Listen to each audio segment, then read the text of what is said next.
Naibag nga aldaw Northern Luzon kay naduma-duma pasat ti Pagilian aldaw ti Lunes Mayo 11, 2026. Dagitoy dagiti damag manipod Amianan a Luzon. Damag iti Amianan.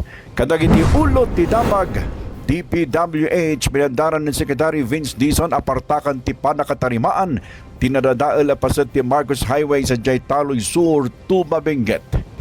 Baguio City Government saan pailaang ang babawian tinedeklara nga state of calamity. Hiking kang camping activities sa Jay Mount Ugo, Itogon, Benguet, balbaliw ang nasuspinde gapo iti forest fire.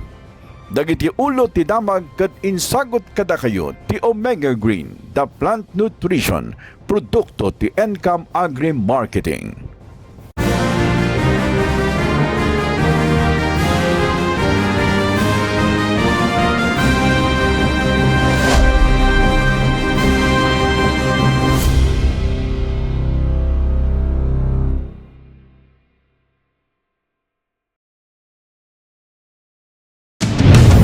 Abangan ang mga malalaking kaganapan sa Northern Luzon.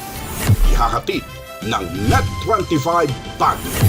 Mata ng Agila. Northern Luzon. Lunes hanggang Biyernes, alas 4 ng hapon.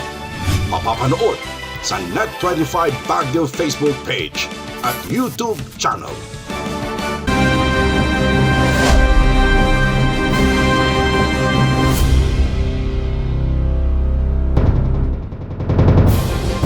Iti detalye dagiti damag pinandaran ng Department of Public Works and Highway Secretary Vince Dizon ti DPWH arugyandan ti napartak apan nakatarimaan ti nadadael a pasat ti Marcos Highway iti pasat ti Taloy Sur, Tuba, Benguet.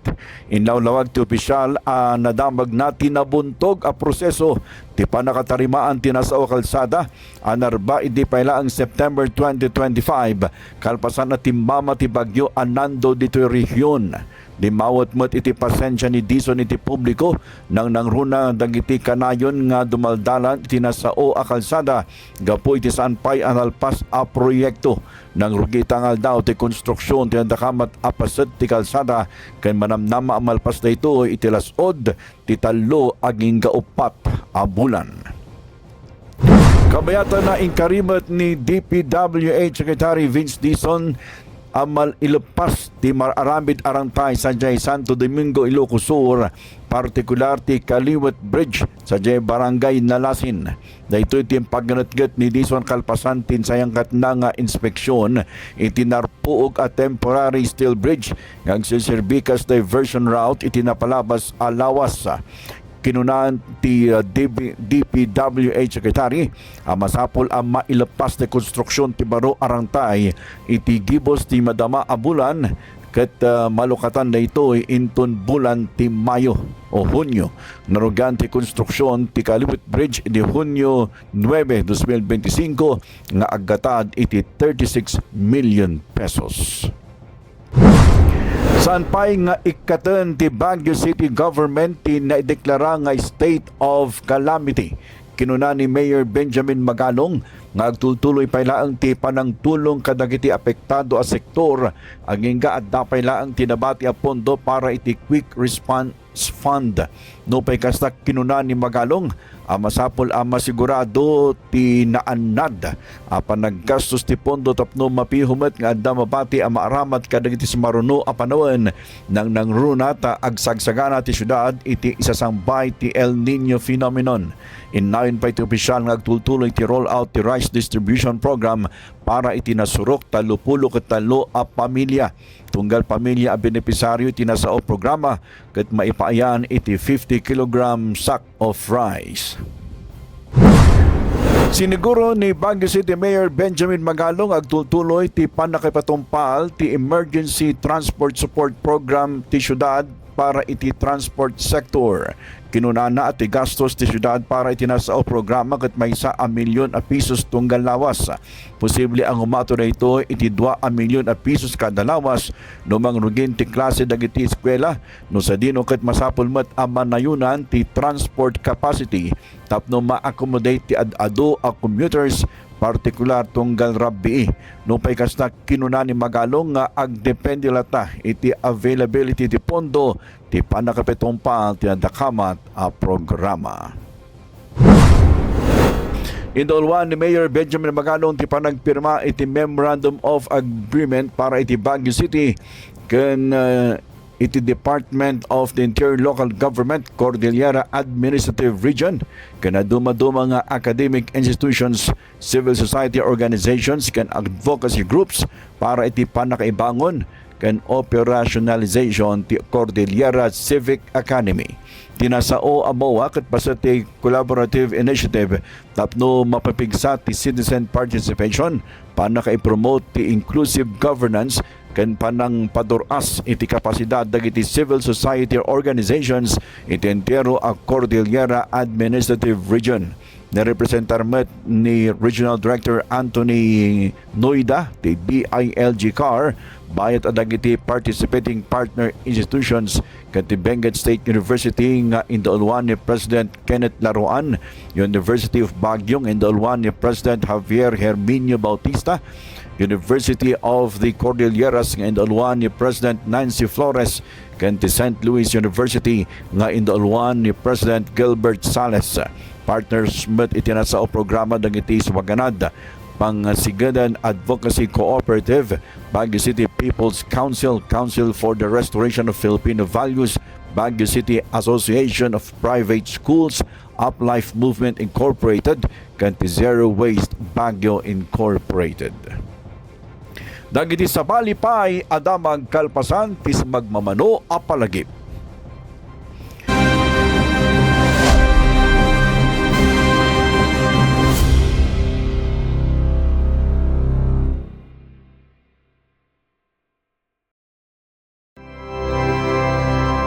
Explore the natural wonders of the Cordilleras and Elucanja. Feel the breeze and beauty of the mountains. Be amazed with the various tourist destinations. Learn the history, traditions, and culture.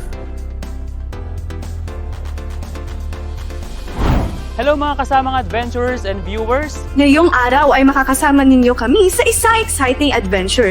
I know that Benguet has a lot of tourist spots to offer. Ako, mahilig mag-explore. Ako mahilig sa adventure. Tara! Dito lamang yan sa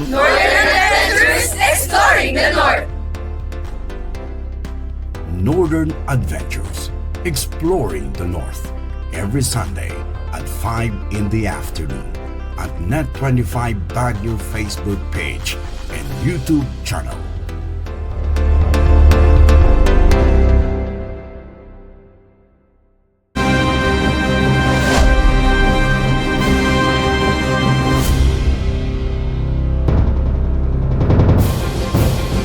Iti sa balipay akang runaan adamag inanunsyo ti DNR CAR ti panakasuspende manen ti hiking ken camping activity sa Mount Ugo, partikular iti Main Summit, West Summit ken camping sites sa tinungdan itogon Benguet. Daytoy ket gapo iti napasamak a forest fire iti nasao a lugar. Ti temporaryo a suspensyon dagiti aktibidad iti nasao bantay ket impatumpal ti Lower Agno Watershed Forest Reserve Protected Area Management Office tapno mapiho ti seguridad dagiti amin at trekkers, local guides, travel operators ken concerned stakeholders. Kametan na dagiti saan met at direkta an apektaran iti puur kas iti sadyatan anovang ken lusod sawmill trails ket agtaltalinaed ang nakalukat para iti biking activities. Nauram ti may sa abalay sa Puro 4 Lower Cabinet Hill iti syudad ti Baguio. Kinuna ni Baguio City Fire Marshal Mark Anthony Dangatan, may sa pamilya tinaapektaran ti panakauram ti may sa abalay nga adaan iti floor area at 36 square meters. napasamak ti puor alas 8:39 ti rabii. Dagusmat ang nakaresponde ng itikamang ti Baguio BFP isungan na ideklara a fire under control ti uram alas 8:55 ti rabii. Na ideklara a fire out ti napasamak a puor alas 9 ti rabii. Awan met tinadangran iti napasamak nga uram. Iti sabali pa'y adamag agtultuloy ti panakaypaay iti tulong pinansyal kadagiti mannalon sadyay Ilocos Sur nga apektado iti krisis kas resulta ti agtultuloy ariribok sadyay Middle East. Itin sayang kat a roll out ti Department of Agriculture sadyay ili ti Santo Domingo ken San Juan Ilocos Sur nasurok iti 4,000 a mannalon tinaipaayan iti tulong. Daytoy a proyekto ket paset ti Presidential Assistance for Farmers and Fisher Folk Program. Manamnama ang maipayan pa iti tulong dagiti daduma aman naron kadagiti sabali pay ang munisipalidad kadagiti sumaruno nga aldaw. Aton dagiti mannalon iti munisipalidad ti Kapangan Benguet ti nang panaknek iti naimbag nga resulta ti panagusarda iti Omega Green na plant nutrient iti naduma-duma mula kas iti kape, strawberry ken blackberry. Segun nga nagiti mannalon nakatulong ti Omega Green tapno pumartak ti panagtakal dagiti mula ken mapapingsa dagiti bulong ken ramot. Nakita damet ti nasaysayaat apan ng bunga dagiti mula da kas iti kape amay sa kadagiti kang runaan pagsapulan iti nadakamat nga ini. Iti panagmula iti strawberry ken blackberry impakita da dagiti mula da iti napantas a panagduras dagitoy. Adu kadagiti mannalon tinagsao a nakatulong mat ti produkto iti panangsalaknib kanang iti mula kontra iti sakit ken panakapukaw ti bunga gapo iti panagbaliw ti tiyempo. Ito sa greenhouse na ito, blackberry. Ito po ay naitanim nung 2 years ago at ngayon ay after 6 months ng bunga, tuloy-tuloy naman hanggang ngayon. Although ngayon makikita nyo medyo maliliit ang bunga kasi nag-suffer itong blackberry nung drought. Ngayon lang umulan kasi, just 2 weeks ago, ngayon na naman sila nagre-recover. Kinunamat dagiti umili dadakkel at tulong o dakdakkel at tulong ti panagusar iti mayanatop a plant nutrient tapno mapagtalkan dagiti apit ken mapagtalinaed ti kalidad dagiti produkto a maipan iti merkado. Mangnamnama dagiti mannaron ti Kapangan nga agtultuloy pa iti suporta kadagiti programa ken teknolohiya a makatulong iti panagduras iti agrikultura iti probinsya ti Benguet. Dagiti kang runaan adamag manipod amyanan a Luzon. Patuloy yu asubaybayan dagiti kang runaan adamag manipod amyanan a Luzon. Ditoy damag iti amyanan. Sagot ka na kayo, Net 25 Baguio. Siyak ti pagayam yo anang ipadamag Leander Denver Garcia. Daytoy Net 25 Baguio. Napasnek, natured, ken napudno.